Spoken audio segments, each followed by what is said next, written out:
Okay, hopefully third time's the charm. My first try was like 13 minutes, second try was over 6.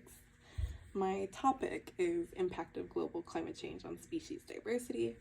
So global warming is the rise of Earth's temperature over a long period of time. It's been monitored since pre-industrial time, around 1850. The current major trend, though, is a result of World War II, as we talked about in lecture, like war production, plastic production that came after, and the increase in the population. Global warming has notably increased due to the burning of fossil fuels, and it's just one of the main causes of climate change. So as the population increased, so did the amount of fossil fuels burned.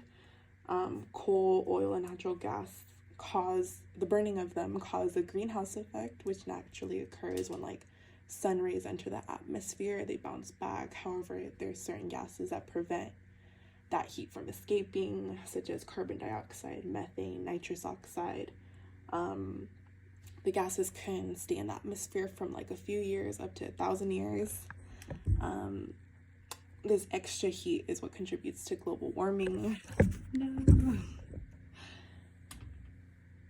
Humanity's contribution to greenhouse gas emissions. So not only the burning of these fossil fuels, but also transporting them, burning gasoline and diesel to move humans and goods. So cars, planes, ships, trains, exporting, importing things, all that contributes. Burning fossil fuels also produces energy, which is used to power houses, businesses, the industry, which is another human activity. There was very few positive effects I could find in the short term. There was an example of farmers benefiting from spring or warm seasons beginning sooner in the year because some crops benefit from it. In the long term, I found that maybe commercial trade could benefit through ships due to the loss of Arctic sea, so a passage was more available, and there could be less deaths caused by cold waves. There was way more negative effects that I found. A lot we talked about in lecture, and a lot I could see in the news. So extreme weather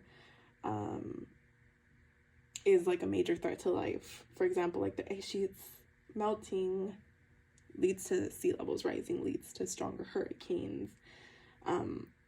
Floods damage ecosystems and infrastructure. Droughts damage food production, and they cause more wildfires.